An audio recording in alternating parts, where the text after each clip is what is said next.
আসসালামু আলাইকুম প্রিয় দর্শক, আমরা এখন আছি Ghumdhum Asian highway, Bangladesh Myanmar friendship Asian highway বলা যায়। এটা চীনের কুনমিং পর্যন্ত যাবে। আমার ছেলেও আছে এখানে। এটা হচ্ছে একদম মায়ানমার বর্ডার। এই যে গুনদুম বিওপি, আর হচ্ছে এটা হচ্ছে মায়ানমার।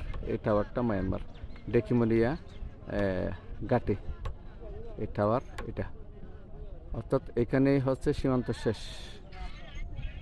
এটা আমরা বাইক নিয়ে আসছি, আমার ছেলে আছে এখানে, পাইলট নফিস আল হাকিম। এদিকে এটা হচ্ছে পুরাটা বিজিবি ক্যাম্প, যেহেতু এখানে বর্ডার এলাকা, এখানে সীমান্ত খুব কড়াকড়ি। এখানে জায়গাটা বড়, রাস্তা নিরিবিলি। এশিয়ান হাইওয়ে এই পর্যন্ত হয়েছে আপাতত। প্রচুর দর্শনার্থী একটু নিরিবিলিতে সময় কাটানোর জন্য এই জায়গাটায় আসে।